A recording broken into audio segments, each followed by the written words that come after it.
Bienvenidos, hoy nos sumergimos en un clásico de la antropología de 1929, La evolución de la guerra de Maurice Davy. Un texto fascinante. Ya hemos explorado en él las guerras por la tierra, por el botín, incluso por las mujeres. Pero hoy nuestra misión es bucear en su capítulo 8 para intentar responder a una pregunta que es realmente incómoda. Sí, bastante. ¿Por qué la religión, que a menudo asociamos con la paz, con la comunidad, fue en sus orígenes uno de los motores más potentes y brutales de la guerra? Es una pregunta fundamental, sí. Y la premisa de Davy en este capítulo es muy directa, ¿eh? Sostiene que en las sociedades primitivas la religión no era una simple justificación para la guerra. Era algo más. Mucho más. A menudo era el mandato principal. Los motivos religiosos no eran una opción. Eran, digamos, órdenes directas de los dioses, y no cumplirlas era impensable por el miedo atroz que le tenían a su ira. Vale, para poder meternos en eso, supongo que primero tenemos que entender cómo funcionaba la religión primitiva, que parece muy, muy distinta a como la concebimos hoy. David habla de algo que llama el elemento aleatorio. ¿A qué se refiere con eso? Se refiere a la pura precariedad de la vida.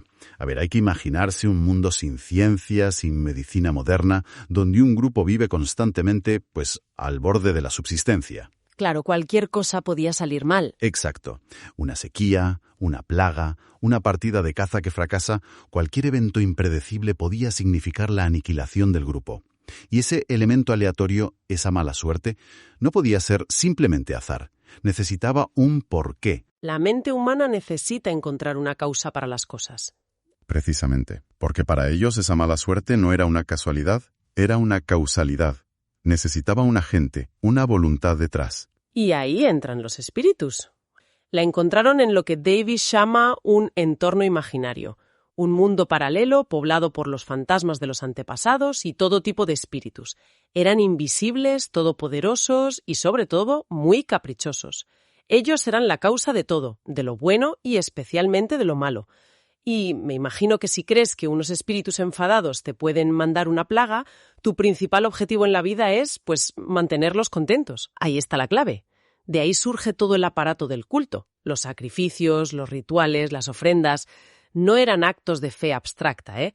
Eran transacciones. Transacciones muy pragmáticas para aplacar a estas fuerzas y evitar el desastre.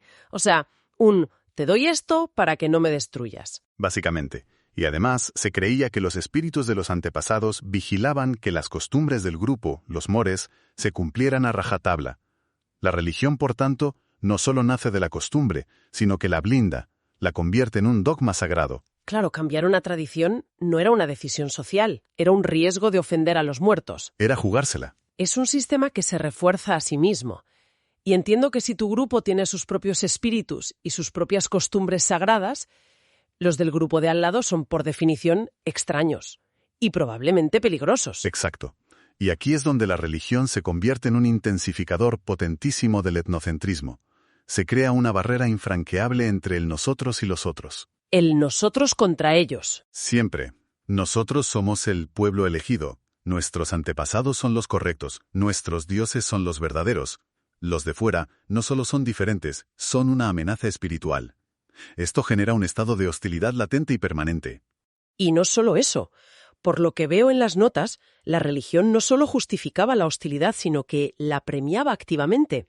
Convertía la violencia en una virtud. Totalmente. Ser un buen guerrero no era solo un valor social, era un requisito religioso.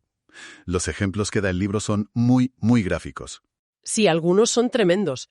Para un miembro de la tribu Aida, por ejemplo, ir a la guerra era un deber sagrado. Si moría luchando, el chamán le garantizaba un pase directo al cielo. No había debate. No hay opción. Ninguna. O esa cita de un jefe Paunei, que es de una simpleza brutal. Los buenos son buenos, guerreros y cazadores. Fin de la discusión. Virtud y capacidad de matar eran la misma cosa. Espera, es que hay algunos ejemplos que son difíciles de procesar. El de los Tupinambas, de Brasil, que creían que al paraíso solo iban las almas de los que se habían vengado y literalmente se habían comido a muchos de sus enemigos. Sí. O sea, el canibalismo como pasaporte a la vida eterna. Sí, es una lógica que nos resulta ajena, pero para ellos era perfectamente coherente. La venganza y la dominación del enemigo eran actos que agradaban a los dioses o al cosmos, y por tanto te hacían merecedor de la mejor recompensa posible. Y no es un caso aislado, por lo que veo. Para nada. Para los nativos de la isla salvaje, robar a otras tribus o masacrar a sus enemigos estaba en la lista de las grandes virtudes. Y el caso de Fiji es tremendo. Para sus dioses, los buenos actos eran haber matado a mucha gente y destruido aldeas.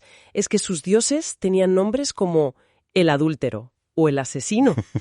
Cuesta creerlo, sí. Cuesta creer que ese fuera el panteón de deidades al que aspirar. Pero es que refleja una sociedad donde la agresión y la dominación eran los valores supremos, y sus dioses eran el espejo perfecto de sus valores, lo cual nos lleva a otro punto clave. El más allá. La concepción del más allá como un incentivo directo para la guerra en el presente. ¿Te refieres a la idea de que los enemigos que matas Sí. te servirán en la otra vida? Exactamente. La creencia estaba muy extendida. Matar a un enemigo no era solo eliminar una amenaza, era una inversión a largo plazo para tu comodidad en la eternidad. Una inversión. Sí, los Boloki del Congo, por ejemplo, creían que cada enemigo abatido se convertía en un esclavo personal en el más allá. Así la guerra se convierte en una especie de acumulación de capital espiritual. Cuantos más mates, más rico y poderoso serás después de morir. Es una forma de verlo bastante pragmática. Muy pragmática. Y supongo que de ahí viene también la práctica de conservar trofeos, como los cráneos. No era solo para presumir. No, tenía una función espiritual muy concreta. Los Baganda de África Central conservaban los cráneos de sus enemigos porque creían que así mantenían el poder sobre sus espíritus. El trofeo físico era un ancla para controlar el alma del vencido en el otro mundo. Y al mismo tiempo existía la idea de que morir en combate era la única muerte honorable. Morir en la cama, de viejo o enfermo, era casi una deshonra. Era una vergüenza, sí. Los fijianos, otra vez, creían que las almas de los que morían de muerte natural eran despreciadas y maltratadas en el otro mundo. ¡Qué presión! E imagínate, en cambio, para los maoríes, el espíritu de un guerrero valiente que caía en la batalla no solo era honrado, sino que podía ascender y convertirse él mismo en un dios. Se creaba una presión social inmensa para buscar la muerte en combate como culminación de una vida virtuosa. Y en Manipur, en la India, mencionaba que las tumbas de los guerreros se convertían en santuarios. En lugares de culto, sí. Lo que nos lleva, lógicamente, A la deificación de los héroes. Si los mejores guerreros se convierten en dioses, es inevitable que el panteón se llene de dioses de la guerra. Es el paso final, la apoteosis. Los grandes líderes militares, los héroes fundacionales del clan, primero son recordados, luego venerados y finalmente adorados como dioses. Y por supuesto, ¿qué tipo de dioses van a ser? Pues dioses de la guerra. Dioses que, como dice el texto, reflejan el carácter de su pueblo. Son iracundos, sanguinarios y exigen constantemente sacrificios y violencia para ser aplacados. Hay un par de ejemplos en el texto que son especialmente terroríficos. Me llamó la atención uno de África, un tal Fuanfuanfo. sí, el dios de More. La descripción es brutal. Un ser monstruoso y negro que no lleva una espada o una lanza.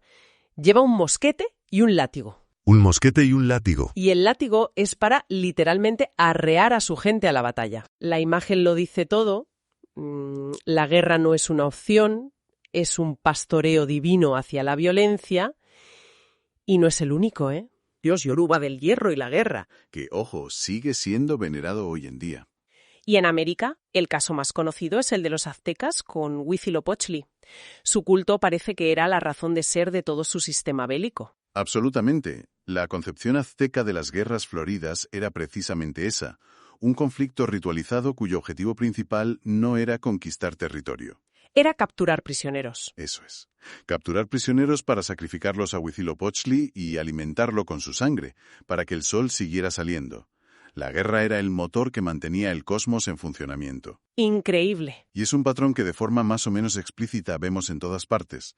El Ares Kobe de los iroqueses, al que también se alimentaba con víctimas humanas. El dios de los hebreos, Yahvé, que es un dios de los ejércitos. Ares y Marte en el mundo clásico, por supuesto. U Odín y Thor en la mitología nórdica, donde el Valhalla es un paraíso exclusivo para guerreros caídos. Entonces tenemos este panorama general de dioses sedientos de sangre y un más allá que recompensa la violencia. Pero Davy va un paso más allá, ¿verdad? señala que no todo era abstracto, que había prácticas muy concretas, casi rituales, que podían encender la mecha de una guerra en cuestión de horas. Sí, y eso es muy interesante. Por ejemplo, algo tan aparentemente simple como romper un tabú. Sí, y es importante entender lo que es un tabú en este contexto. No es una norma social, es una prohibición con una sanción divina. Una ofensa directa a los dioses. A los poderes sobrenaturales que puede traer la desgracia a todo el grupo. El texto da el ejemplo famoso de la muerte del capitán Cook en las Islas Sandwich. Claro. Murió porque, en un momento de tensión, intentó tomar como rehén al rey, cuya persona era sagrada, era tabú. Para los nativos eso no fue un acto político, fue un sacrilegio que amenazaba el orden cósmico y que exigía una respuesta violenta e inmediata para restaurar el equilibrio. Y menciona también las maldiciones o los insultos a los muertos. Supongo que funciona con una lógica parecida, que no son solo palabras. No, son ataques espirituales. Claro. En una mentalidad donde las palabras tienen poder real y los ancestros son guardianes activos del clan, maldecir a los muertos de otra tribu es el equivalente a un ataque con misiles espirituales. Es una agresión gravísima que no puede quedar sin respuesta. Es una cuestión de honor y de supervivencia. Pero de todas las causas directas que menciona, creo que la más terrible y extendida es la brujería. La idea de que no existe la muerte natural es aterradora. Cambia las reglas del juego por completo. Si crees firmemente que nadie muere por vejez o enfermedad, sino que cada muerte es un asesinato perpetrado por la magia negra de un enemigo. Entonces, cada fallecimiento en tu tribu es un casus belli. Exacto.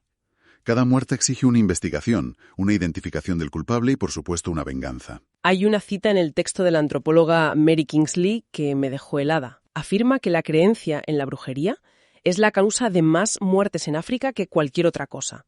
Y añade, incluido el comercio de esclavos. Es una afirmación brutal. Es una afirmación tremenda, pero que da una idea de la escala del problema. La paranoia era constante.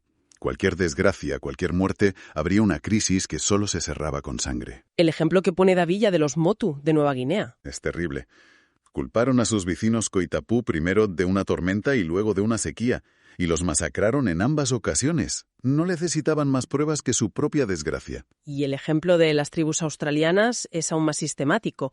Alguien muere, el chamán entra en trance, identifica un culpable en una tribu vecina y se organiza una partida de caza humana para matarlo. Y claro, esa muerte luego tiene que ser vengada por la otra tribu, creando una espiral de violencia sin fin. Una cadena de vendetas que podía durar generaciones. Todo alimentado por la creencia de que la muerte siempre es un acto de agresión mágica. Llegados a este punto, con todo lo que hemos hablado, dioses que exigen sangre, un más allá para guerreros, muertes por brujería. Parece claro que la guerra por motivos religiosos es tan antigua como la humanidad.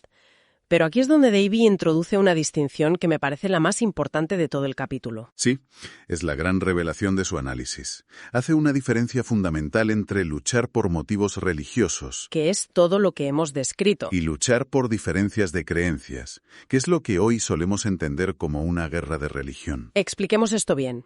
Luchar para conseguir víctimas, para un sacrificio o para vengar una muerte por brujería es una cosa.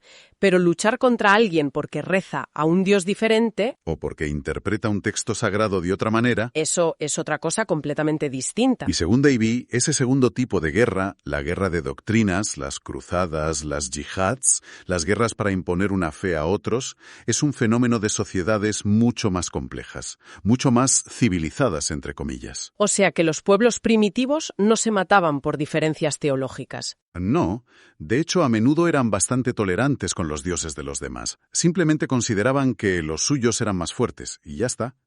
Menciona una excepción que es casi cómica por lo irónica que resulta. La isla de Rotuma, en el Pacífico.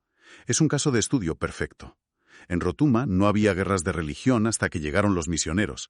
Una vez cristianizados, empezaron a matarse entre facciones. Primero cristianos contra paganos. ¿Y cuando ya no quedaban paganos? Pues cuando ya todos fueron cristianos, empezaron a matarse metodistas contra católicos. Es como si hubieran importado, junto con la nueva fe, una nueva y civilizada razón para matarse. Así que la idea de matar a alguien porque su concepto de Dios es erróneo es, paradójicamente, una invención más moderna. Eso es lo que sostiene. La guerra, para imponer una doctrina, parece ser una evolución posterior en la larga y sangrienta historia de la relación entre la religión y el conflicto. El capítulo, de hecho, deja claro que la religión ha sido un catalizador de la guerra de formas muy diversas y abre la puerta a temas que el autor explora más adelante, como la venganza de sangre, el sacrificio humano y la caza de cabezas.